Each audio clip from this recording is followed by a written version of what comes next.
जो कल ना तेरा था वो अब क्या तेरा हो पाएगा, कि जो कल ना तेरा था वो अब क्या तेरा हो पाएगा, अब क्या पुराने पत्तों में नई जिंदगी लिख ले आएगा। जीना है तो इस वर्तमान में जी, पगले ये वक्त तेरा है जरूर तुझे सफल बनाएगा। सो हम एक चैप्टर डिस्कस कर रहे थे that is about the state of matter. तो फर्स्ट हमारी that is about the change in physical state of matter. पदार्थ की भौतिक अवस्था में परिवर्तन, पदार्थ की भौतिक अवस्था में परिवर्तन वास्तव में चीज क्या है।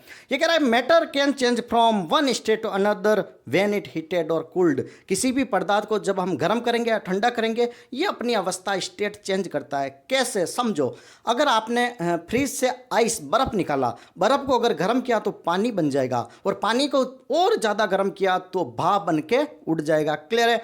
मोमबत्ती लेकर आए, मोमबत्ती को आपको सॉलिड फॉर्म में दिखती है लेकिन जैसे ही जलाते हो वो लिक्विड हो जाती है, पिघल जाती है। क्लियर है, चीज़ें पता है ना।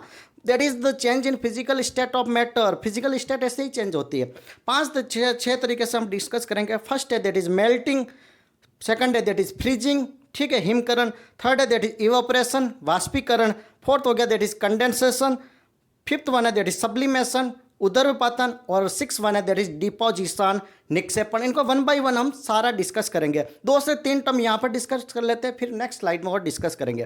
फर्स्ट आ रहा है दैट इज इवेपरेशन। वाष्पीकरण क्या होता है, what is evaporation. Evaporation is the process by which liquid turn into gas. एक ऐसी प्रोसेस जिसमें लिक्विड द्रव गैस के अंदर कन्वर्ट हो जाए। कब, जब टेम्परेचर देंगे, हीट देंगे। बताए ना 2 से 3 चीजें मैटर करेगी, हीट एंड प्रेशर, टेम्परेचर तापमान और दाब। क्लियर है।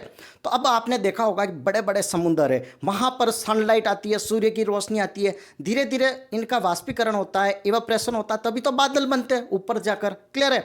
आपने किसी पानी को गर्म किया, पानी को गर्म करेंगे तो उससे भाप बनेगी, दैट इज ऑल्सो इवेपोरेशन। चाय को गर्म किया तो चाय से भी वो भाप निकलती है, दैट इज इवेपोरेशन। जहां पर क्या होगा कि लिक्विड गैस के अंदर कन्वर्ट होना स्टार्ट कर दे। क्लियर है। That is first term evaporation, वाष्पीकरण क्या होती है।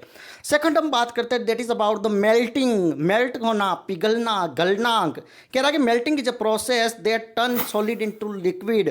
फर्स्ट एग्जांपल देखो, बड़े बड़े ग्लेशियर, बड़े बड़े हिमनाथ जो होते हैं वो क्या होते हैं, सूर्य की गर्मी से पिघलते हैं, तभी तो आपकी नदियां आती है, गंगा वगैरह। समझ में आया। हिमालय में ऐसा होता है। आइसक्रीम लेकर आए, सेकंड डायग्राम देखो, आइसक्रीम कैसे पिघली पिघली होती है, कुछ देर बाद देख तो मेल्ट हो जाती है, पिघल जाती है।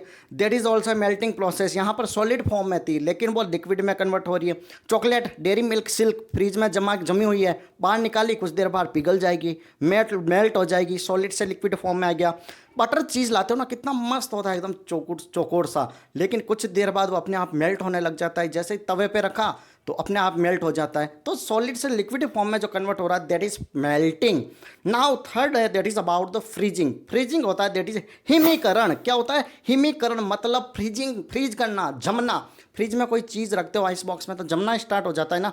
डायग्राम में देखा, first transition where liquid turn into solid. देखो ग्लास के अंदर पानी पड़ा है, उसको जैसे ही मैंने फ्रीजिंग किया, फ्रिज के अंदर रखा, आइस बॉक्स में रखा, तो ये देखो आइस क्यूब बन गया, बर्फ बन गया। ठीक है। आप जाओ कश्मीर में, उधर कश्मीर साइड हो गए जहाँ पर बहुत ज़्यादा ठंड पड़ती है। ठीक है। अब उधर जाए, कश्मीर में बहुत ज़्यादा ठंड पड़ती है तो बारिश होगी, पानी वानी टंकियों में भरा रहता ना, वो भी बर्फ बन जाता है, वो भी पानी जम जाता है, फिर गर्म करके उसको पिघला के मेल्ट करके पीते हैं। तो 3 टर्म यहाँ पर डिस्कस हो गई। ओके, 3 जो टर्म बच रही है उनको हम नेक्स्ट स्लाइड में डिस्कस करेंगे। Thank you so much. Channel पर नए हो तो लाइक से सब्सक्राइब जरूर करें।